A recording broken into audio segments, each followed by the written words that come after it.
So will Safemoon actually surpass XRP in total market cap, or in anything for that matter? In this video, we're going to go over why I think Safemoon is actually going to surpass XRP in the future, what it has going for it, and why both cryptocurrencies are almost incalculable, and what the possible returns would be during this Bitcoin bull run and beyond. So could Safemoon actually hit 1 cent per token? Well, that's kind of like asking if XRP is going to hit $100 per token. Could it 1000x? Well, it's already 200x in its first 2 months of existence. Safemoon also now has the most watchers on CoinMarketCap, surpassing Bitcoin. Hey everyone, my name is Randy and welcome to the Late Night Grind. And in this channel right now I'm covering cryptocurrency news as well as the XRP versus the SEC, or I should say Ripple versus the SEC court case, as well as other crypto news, investment markets, personal finance, and stimulus check updates. So if any of those topics interest you, go ahead and click subscribe to this channel. And don't forget to tap that bell notification icon that way YouTube will notify you when I release a new video, and I do that, of course, when there are new developments. And in this crypto world,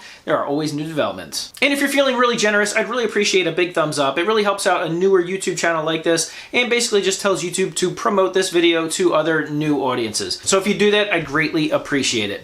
All right, guys, well, let's jump right into it. So in this video, we're going to look at Safemoon versus XRP because they're really two cryptocurrencies in which the market caps are almost incalculable. And for the longest time, people have been comparing the market caps of cryptocurrencies to the stock market, but it's almost useless. A lot of people in the crypto space, I get yelled at anytime I mention the word market cap, but it's kind of for a good reason. Because cryptocurrencies themselves, unless they're considered a security and a stock and an actual piece of ownership in that particular company, it's not a stock and it's not a security, and it's its own entity, which means the trading value of that token or of that currency dictates the total market cap, not how much the company that actually created it is actually worth. And if we look at what the total market cap could be of both Safemoon and XRP, if their tokens hit, say, 1 cent for Safemoon or a couple of cents for Safemoon, and even $100 for XRP, the market caps just look absolutely astronomical. And that's why most of the mainstream fiat investment market writers typically just roll their eyes and say, "Oh, those crypto people, they don't know they're investing into a Ponzi scheme." So specifically, when we're talking about XRP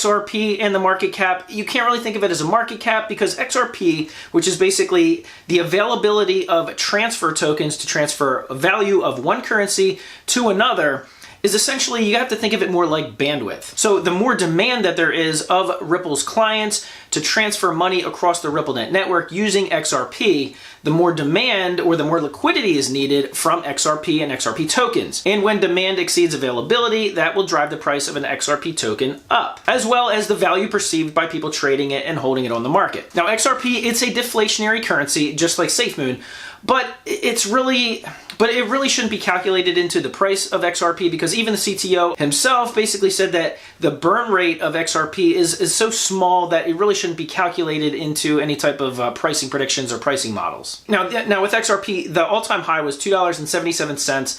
And it's likely that it's going to surpass that, especially with what is now being looked at as most likely a victory or the coming victory over this case of Ripple versus the SEC. And is XRP a security? Is it not a security? And once it does, it's going to surpass that all-time high, in my opinion, very easily. I think it will likely go to $10 to $15. But again, that depends all on what this case is going to do, as the SEC is still trying to dig in. Now, Safemoon is more like the new kid on the block. It exploded with a huge marketing and advertising campaign about it, and their website lists kind of a step-by-step process by which it's going to grow its ecosystem and usage, with it ultimately being listed on all the different exchanges by the end of the year, like Binance, Coinbase, and be available to anybody who wants it. Right now you can get it, but it's a little more convoluted and complex than simply signing up with a Coinbase account and buying Bitcoin, for example. Now, I'm not going to get into that. This isn't a how-to. This is simply a comparison video, but you can look up other videos on actually how to do it. There's multiple steps involved. All right, so what has Safemoon done so far? Well, it's only 200x. I mean, that's it, right? It's only 200x since its inception, and a lot of people think that's just the tip of the iceberg. In fact, now people are looking at what the value would actually be if Safemoon would go to 1 cent. Now here's where a lot of people get confused, especially the mainstream writers, the finance writers that really don't understand crypto spaces. They don't understand what deflationary token means, and they don't know how to calculate it. Because Safemoon started with 1 quadrillion tokens. Now, right off the bat, I've seen several articles where as soon as it said 1 quadrillion tokens, that's when the eye rolling and bashing started, without even really trying to understand what Safemoon was actually doing, what their tokenomics looked like. Because what happened in the first 2 months, Safemoon has already burned over 40% of those tokens. Right off the bat, in just 2 months in, it went from 1 quadrillion tokens to 587 trillion tokens, which is still a ton. Don't get me wrong. But here's why Safemoon is looking at being a much more of a long-term asset for its token holders. Because every time a transaction takes place, they actually take 10% of those tokens as essentially like a tax.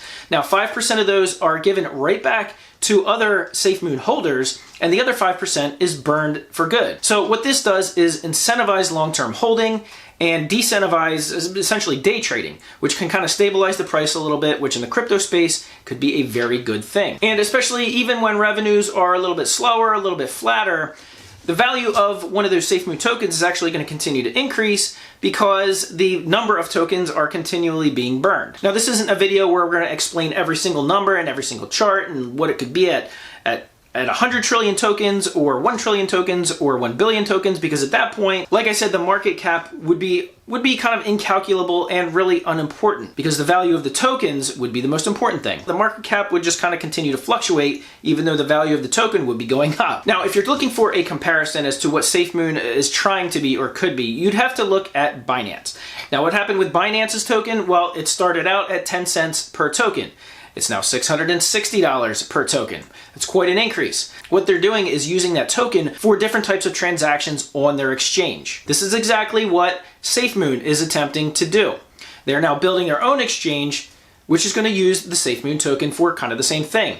They'll also, on their website, they're listing that they're building an NFT market. Now, they're certainly not the first player into this space. There's many competitors now. There's going to be many competitors in the near term. In fact, I just read an article that eBay is now going to be building out an NFT marketplace to the eBay platform. Good news for crypto. But my point in saying that is that the tokenomics of Safemoon are looking more fundamentally sound, especially when they get something like an exchange and an NFT market. They're utilizing these Safemoon tokens and constantly utilizing it, constantly burning it, and driving the value of them up. Obviously, they've had a pretty good start. In the first 2 months, they became the first token to surpass Bitcoin in the number of watchers on CoinMarketCap. So there's definitely a lot of interest in Safemoon right now. Ultimately, comparing this to XRP, it's almost incomparable, but if we just want to look at interest or potential use case, many XRP holders are going to say, well, XRP is going to be the underlying currency for all world currency transfers. And it's really comparing apples to oranges, because you can't really compare the Safemoon tokens to the XRP token because they have completely different utilities. In fact, right now, Safemoon doesn't really have a utility until those exchanges and NFT platforms and other things are actually built out. So right now, just like most things, it's all speculation. But if all those things come to fruition and you're not sure which one would come out on top, well, just hedge your bet. Go ahead and hold both. What you gonna do? Now, don't stay up till 2 in the morning worrying about the tokenomics. Click, click, click, refresh, refresh. Just be a grown man, and when Safemoon hits 1 cent, have a house party. Enjoy the summertime. And if you've counted the number of New Kids on the Block songs that I referenced in this video, comment them down below. I want to see how many of you are actually paying attention. But like I said, there is some rapid new developments happening in the in the Ripple case versus the SEC. And now with Safemoon kind of joining into this foray, essentially being called a meme coin, they're going to try to transition from what's being called a meme coin to actually something with a lot of utility, something that XRP holders have been arguing for XRP for years. So in my opinion, Safemoon holders and XRP holders are very close to the same types of people. But there is one big case, and that is the SEC versus Ripple. So if you want to follow along with that case, go ahead and click the subscribe button, hit the bell notification icon so you'll be notified when I release new videos about all those new developments. And if you want to see some of the information about that case, you can watch some of my other videos. I will link them up here in the cards section. And if you're following the crypto space as a whole, obviously you've just seen that Elon Musk tweeted out that they are no longer accepting Bitcoin because he says Bitcoin takes too much energy, which uses too much fossil fuels.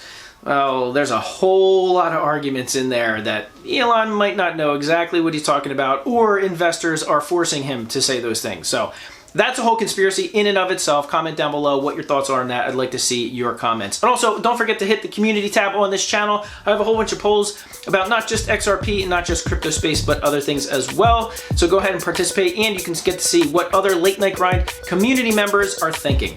Anyway, thanks for watching. I appreciate the big thumbs up you gave on this video, and I'll see you guys on the next video.